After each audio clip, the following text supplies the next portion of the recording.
Assalamualaikum warahmatullahi wabarakatuh. Alhamdulillah alladzi hadana li hadza wa ma kunna linahtadiya laula an hadana Allah. Asyhadu an la ilaha illallah wa asyhadu anna Muhammadan abduhu wa rasuluh amma ba'du. كيف حالكن يا الصالحات الطالبات في فصل الخامس ألف فصل الخامس باء وفصل الخامس جيم كيف حالكن؟ هل أنتن بخير؟ لعلكم بخير. Nah, alhamdulillah, insyaallah anak-anak salihat kita akan belajar pada hari ini tentang adab amar ma'ruf nahi mungkar. Cara-cara kita memerintahkan kepada yang baik dan mencegah dari mungkar. Ini ilmu yang sangat penting untuk kita pelajari, ya. Baik. Anak-anak salihat rahimani wa rahimakumullah subhanahu wa ta'ala. Ustaz ingin bertanya kepada kalian, ya, tahu nggak kalian siapakah raja yang paling kejam sepanjang sejarah manusia? Siapa? Naam, sahih. Dia adalah Fir'aun. Tahu kalian kejamnya Fir'aun tahu gimana? Fir'aun ini dia membunuh bayi-bayi. Karena dikasih tahu oleh penyihir-penyihirnya, nanti akan ada seorang bayi laki-laki yang akan menghancurkan kerajaan Fir'aun. Maka kamu harus cari bayi-bayi itu. Akhirnya dicari. Semua bayi-bayi yang lahir itu diinterogasi, semua diintip, semua ditangkap dan dibunuh. Tidak pandang bulu siapapun dia. Karena takut kalau dia besar nanti dia akan sebagai ancaman bagi Fir'aun. Dibunuh, kejam. Para laki-laki dari Bani Israel disiksa, dibunuh juga. Dan juga perempuan-perempuannya disiksa. Itu kekejaman Fir'aun luar biasa. Namun walaupun seperti itu, ketika Allah mengutus Nabi untuk menasehati dia, siapa Nabi siapa yang diutus anak? Nah, sahih. Nabi Musa dan Harun. Ya. Maka apa?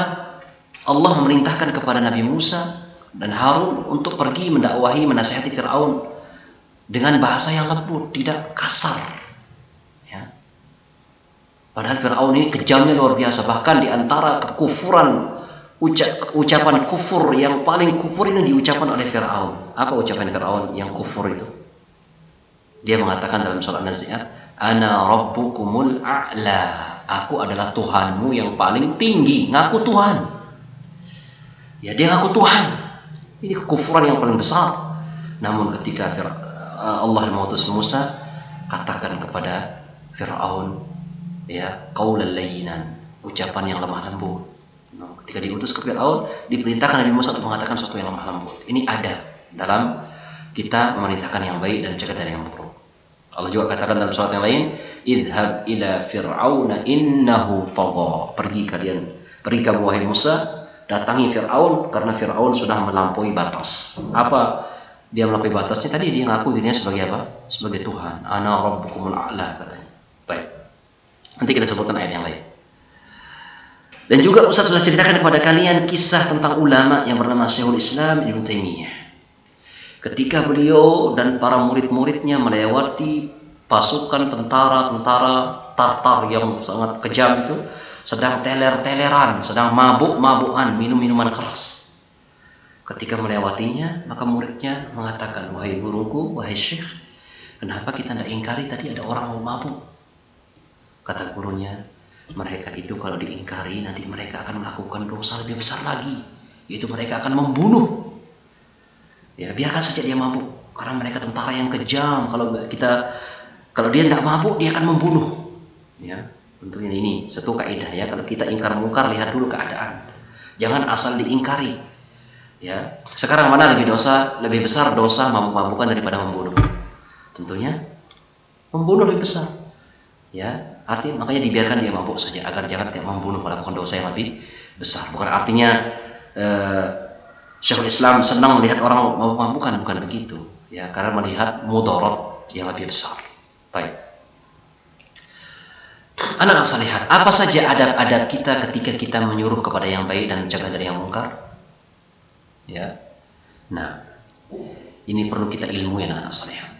Ya, ketika kalian ingin suruh orang melakukan kebaikan atau ingin melarang orang dari kemungkaran, maka ini harus ada adabnya. Yang pertama, ikhlas karena Allah Azza wa Jalla. Jadi ketika kita suruh orang melakukan kebaikan atau kita cegah dari orang dari perbuatan yang mungkar, kita ikhlas, kita ingin pahala dari Allah. Bukan ingin dikatakan sok alim, bukan ingin dikatakan orang pinter, orang solihah, anak yang paling baik. Lah, bukan itu yang kita inginkan. Tapi kita ketika nyuruh orang melakukan kebaikan atau mencegah orang melakukan kemungkaran, kita ingin pahala dari Allah. Tanamkan pada hati kita, ketika ingin nyuruh orang melakukan kebaikan, itu karena Allah. Ketika melarang orang dari perbuatan jahat, perbuatan mungkar, karena Allah, bukan karena yang lainnya. Ikhlas. Allah berfirman, "Wa ma umiru illa liya'budullaha mukhlishina lahuddin."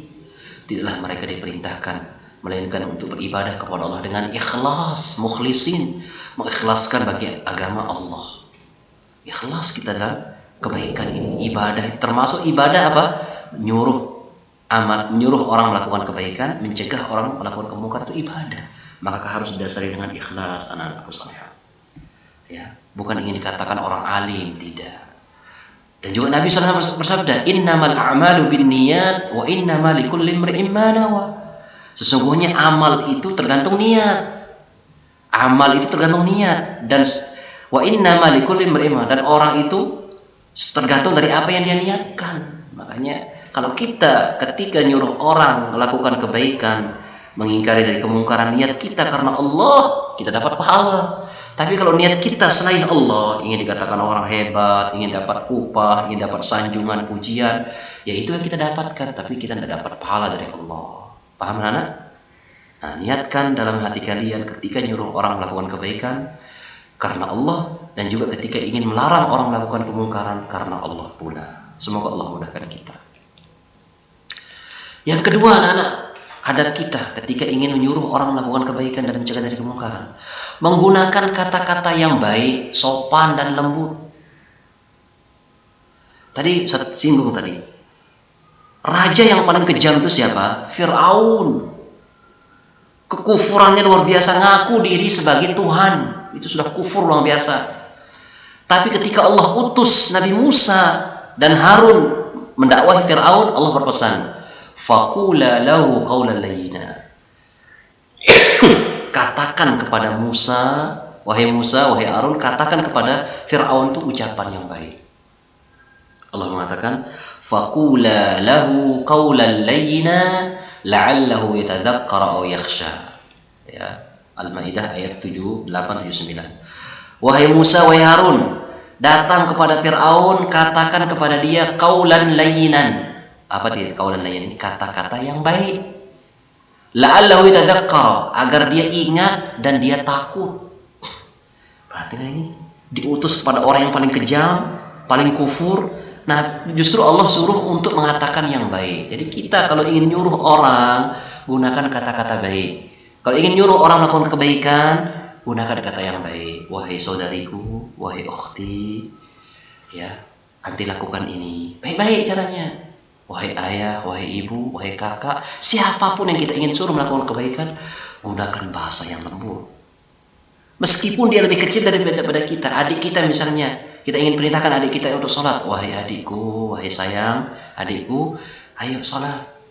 Nah, jangan dimarah-marahi, jangan dibentak-bentak. Jangan, kamu, dasar bodoh, dasar gila, tidak tahu diri, ya, bodoh, ayo cepat sholat. Tidak boleh seperti itu, anak-anak. Ya, ucapan yang baik. Ya, baik. Kemudian juga Allah berfirman, "Walau kunta faddan ghalidhal qalbi lam faddu min hawli." Seandainya engkau wahai Muhammad, ya, keras hatimu, maka orang-orang akan menjauh darimu. Ini Allah ingatkan ini. Kalau engkau berdakwah dengan keras wahai Muhammad, orang-orang akan jauh darimu. Ya, tidak boleh keras-keras berdakwah itu, harus lemah lembut. Ya, harus tegas, ya, dan lemah lembut dalam ucapan sopan, tidak mencaci maki, tidak mencela, tidak menghina, tidak menggibah dan sebagainya, jangan. Tapi harus kita lemah lembut dalam menyampaikan kebenaran. Ya, Baik. Kemudian juga Nabi Shallallahu Alaihi Wasallam bersabda, Innar rifqa la yakunu fi syai'in illa zanahu wa la yunza'u min syai'in illa syanahu.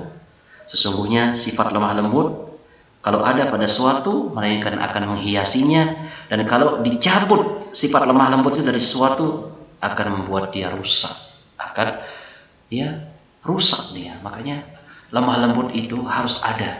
Kalau ada lemah lembut, maka akan semakin indah dia. Tapi kalau tidak ada sifat lemah lembut, rusak apa-apa itu. Paham anak-anak? Jadi maksudnya yang kedua ini, kalau kalian ingin suruh orang melakukan kebaikan dengan kata-kata yang sopan, lemah lembut, tidak menghina, tidak mencaci maki. Paham? Yang ketiga, anak salihat, adab kita dalam menyuruh orang melakukan kebaikan dan mengingkari kemungkaran, tidak menasehati di depan orang banyak. Jadi kalau kalian nasihati teman kalian di kelas, jangan di depan teman-teman yang banyak, malu dia nanti. Karena orang biasanya gengsi, kok saya dinasihati sama orang banyak, dikirain saya apa, ini mikir situ. Jadi harus sepi-sepi, tidak apa-apa. Ajak tanya, saya ingin ngomong sama anti sebentar. Nasihati dia sembunyi-sembunyi, itu lebih bagus. Jangan, lihat teman-teman, ini saya suruh si fulan melakukan ini dan ini. Tidak boleh. Menasihati orang di depan orang banyak, tidak boleh. Itu sama halnya mempermalukannya. Makanya ada seorang imam yang bernama Imam Syafi'i pernah berkata, lihat buku kalian lihat buku kalian. Berilah nasihat kepadaku ketika aku sendiri, katanya. Jauhilah memberi nasihat di tengah keramaian, karena sungguhnya memberi nasihat di tengah keramaian manusia itu termasuk suatu penghinaan yang aku tidak suka mendengarnya. Sama juga. Coba kalian pikirkan sekarang, kalau kalian dikasih nasihat di depan teman-teman kalian yang banyak, gimana perasaannya? Tentunya tidak enak kan?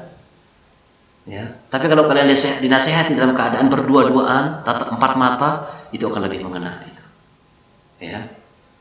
Demikianlah anak saleh.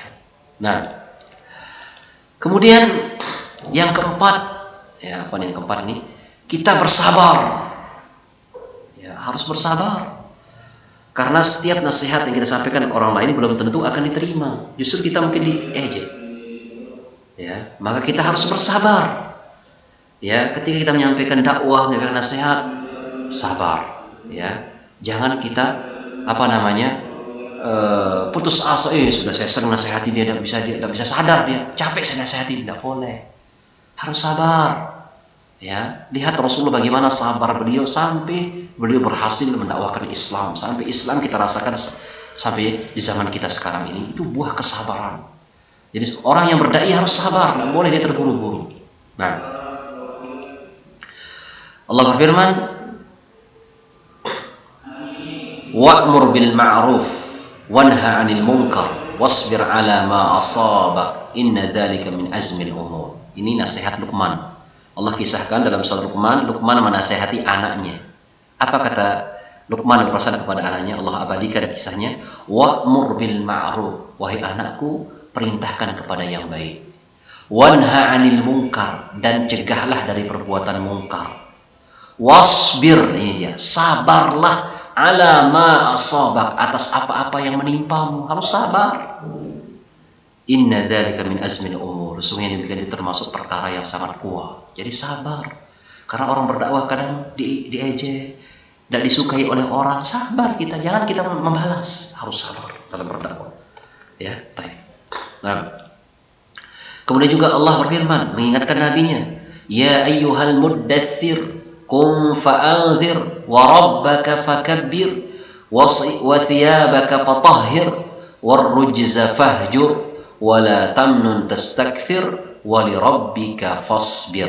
Kata Allah, ya ayyuhal muddatsir, wahai orang yang berselimut, qum fa'anzir, berdirilah, berilah dakwah, berilah nasihat, wa rabbaka fakabbir, dan Rabbmu Allah SWT agungkan Tuhanmu, wa thiyabaka fatahhir, dan bersihkanlah pakaianmu, warrujza fahjur, dan tinggalkanlah penyembahan terhadap berhala, wala tamnun tastakthir, dan jangan engkau memberi dengan harapan diberi balasan yang lebih banyak, wali rabbika fasbir, dan bersabarlah karena Tuhanmu. Sabar lagi, sabar dan sabar.